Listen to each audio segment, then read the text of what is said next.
Hello everyone, hope you all are doing good. So today I am here with the next curriculum design, that is core curriculum design. तो हमने subject centred curriculum design किया, ठीक है, learner centred किया, problem centred किया, सारे curriculum design किए। आज हमारा लास्ट है कोर करिकुलम डिज़ाइन, ठीक है जी। सब्जेक्ट सेंटर्ड में हमने बोला कि सब्जेक्ट को हम सेंटर में रखते हैं, ठीक है, कंटेंट को सेंटर में रखते हुए पढ़ाते हैं, वो होता है सब्जेक्ट सेंटर्ड। लर्नर सेंटर्ड में हम बच्चे को ध्यान में रखते हुए पढ़ाते हैं। प्रॉब्लम सेंटर्ड में हम प्रॉब्लम को सेंटर में रखते हैं और बच्चों की अंडरस्टैंडिंग उससे बढ़ती है, डेवलप होता है बच्चे का माइंड, बच्चे की क्रिटिकल थिंकिंग। आज हम करेंगे कोर करिकुलम। लास्ट डिज़ाइन है हमारा ये core curriculum. Core curriculum actual में ये जो डिज़ाइन होता है ना, ये बच्चे की ऑलराउंड डेवलपमेंट पर फोकस करता है। ऑलराउंड डेवलपमेंट मतलब बच्चे की physical, social, emotional and cognitive development पर फोकस करता है, ठीक है, ताकि बच्चा फिजिकली डेवलप हो, सोशली डेवलप हो, ठीक है, इमोशनली डेवलप हो और कोग्निटिवली बच्चे का जो माइंड है वो डेवलप हो, right.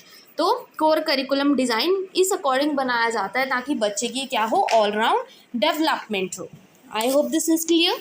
Then these curriculum design focus on the learning on the set of common subjects, disciplines, core skills और knowledge that is necessary for students to master। ठीक है, ये जो करिकुलम डिज़ाइन है ज़्यादा मतलब इस तरह से बनाया जाता है, मतलब ज़्यादा फोकस किस चीज़ पे है, उस सब्जेक्ट पे।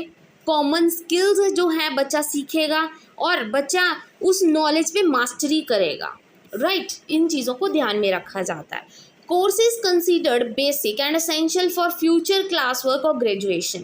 ऐसे कोर्सेज करवाए जाते हैं जो आगे जाके बच्चे को क्या है, अपनी लाइफ में काम आए, फ्यूचर में काम आए, प्लस उसकी ग्रेजुएशन में आगे जो उसने स्टडी करनी है, बच्चे का पहले से इंटरेस्ट बनना स्टार्ट होगा, बच्चे की पहले से ही उस टॉपिक पे पकड़ होगी, तो वो अच्छे से आगे जाके अपना जो भी कोर्स है चूज़ करना चाहे वो चूज़ कर सकता है। जैसे +1 +2 +1 में जाते हुए 10th के बाद हमें क्या करना पड़ता है, कोर्स चूज़ करना पड़ता है। हम क्या करें, मेडिकल करें, नॉन मेडिकल करें, आर्ट्स रखें, कॉमर्स रखें, तो वहाँ पे बच्चे को ईजी हो जाएगा कि अगर उसका साइंस में इंटरेस्ट है शुरू से, ठीक है, तो मतलब क्या होगा कि आगे जाके वो साइंस सब्जेक्ट्स रखेगा। अगर मैथ्स में इंटरेस्ट है तो आगे मैथमेटिक्स मतलब नॉन मेडिकल रखेगा। ये डिपेंड करता है, राइट।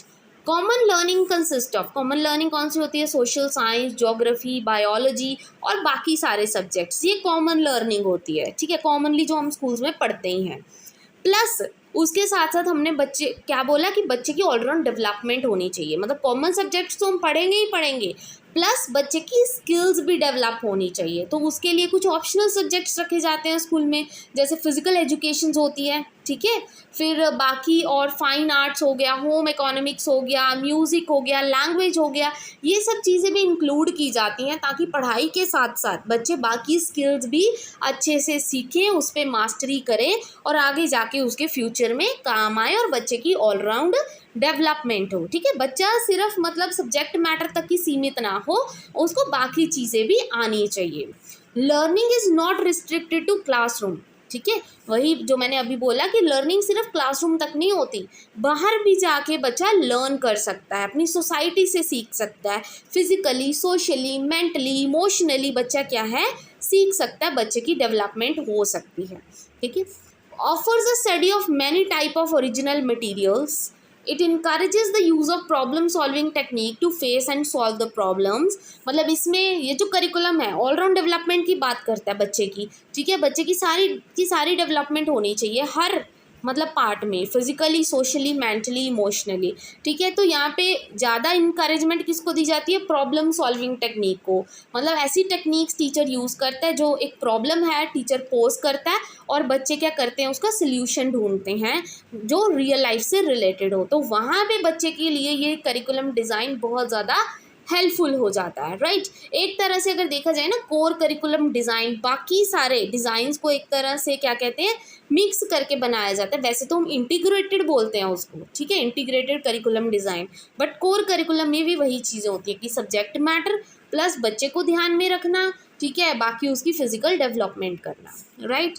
तो अब ये समझ आ गया कोर करिकुलम। अब इसके मेरिट्स देखते हैं। मेरिट्स मतलब इसके क्या एडवांटेजेस हैं। Common learning to all the learners, कि सभी बच्चे क्या है एक साथ पढ़ते हैं, कॉमन लर्निंग करते हैं, जो एक जाना करेगा दूसरा बच्चा भी वही करेगा. Common learning are expected essential for learner to function effectively in the school. Common learning expect की जाती है and experiences of the common and essential learning that were necessary to effectively in the society. यही चीज़ है, फिर से repeat की गई है, राइट. तो इसके डीमेरिट्स क्या है? Selection of the content is difficult. ठीक है, अब कैसा कंटेंट होना चाहिए जिससे बच्चे की ऑलराउंड डेवलपमेंट हो, वो करिकुलम में इंक्लूड करना, उस सब्जेक्ट को चूज़ करना, उस कंटेंट को सिलेक्ट करना, ये थोड़ा डिफ़िकल्ट हो जाता है. ठीक है, फिर उसके बाद ये टाइम कंज्यूमिंग तो है ही है, लिखा नहीं हुआ यहाँ पे बट आप इंक्लूड कर सकते हो कि टाइम कंज्यूमिंग है. Then often it doesn't provide essential material. कई बार वो प्रॉपर मटेरियल होता ही नहीं है जिस टेक्निक से आप बच्चे को पढ़ाना चाहते हो, जो मटेरियल आप जो रिसोर्सेज यूज़ करना चाहते हो, कई बार वही अवेलेबल नहीं होते. तो वहाँ पे क्या है, ये एक डिसएडवांटेज की तरह काम करता है, राइट. कई बार बच्चे की फिजिकल डेवलपमेंट हो जाती है बट सोशल नहीं होती. ठीक है, कई बार इमोशनल हो जाती है बट मेंटल नहीं होती. तो ये सब चीज़ें क्या है, कहीं ना कहीं लैक बिहाइंड कर जाती हैं. तो ये एक डिसएडवांटेज का काम हो जाता है, राइट. देन इश्यूज़ क्या है कोर करिकुलम में? What should be included in the core, कि क्या इंक्लूड किया जाए, कौन सा कंटेंट इंक्लूड किया जाए. क्योंकि देखो हर एक इंडिविजुअल अलग है, हर एक की कैपेबिलिटी, हर एक की एबिलिटी, हर एक की कैपेसिटी अलग है. ठीक है, हर एक में स्किल्स अलग है, कोई जल्दी सीखता है, कोई लेट सीखता है. तो एक एक के लिए कंटेंट चूज़ करना तो बहुत डिफिकल्ट हो जाएगा. तो ये एक इशू बन जाता है, right. How large should be the core, कि कब तक ये चलेगा, क्या पता बच्चे की फिजिकल डेवलपमेंट ना हो, कब तक आप यही करिकुलम चलाते रहोगे. Is core required for all the learners, कई तो पहले गिफ्टेड होते हैं, तो क्या उनके लिए ये करिकुलम सूटेबल है. ठीक है जी, क्या ये एवरेज बच्चों के लिए सूटेबल है. मतलब बहुत सारे क्वेश्चंस अराइज होते हैं यहाँ पे. ठीक है जी, so this is all about core curriculum. और इसके साथ हमारे जितने भी टाइप्स ऑफ करिकुलम डिज़ाइन थे वो कंप्लीट हो चुका है हमारा टॉपिक. ठीक है जी, इसके बाद मैं नेक्स्ट टॉपिक आपको करवाऊंगी, that are the needs of curriculum design. कि अभी हमने पढ़ ले करिकुलम डिज़ाइन होते क्या, कितनी तरह के होते हैं, अब ज़रूरत क्या है इन चीज़ों की, उसके बारे में हम नेक्स्ट वीडियो में डिस्कस करेंगे. ठीक है जी, आई होप आज की वीडियो आपके लिए अंडरस्टैंडेबल होगी. और अगर आपको वीडियो यूजफुल लगी हो then please don't forget to like and subscribe my channel. Thank you very much.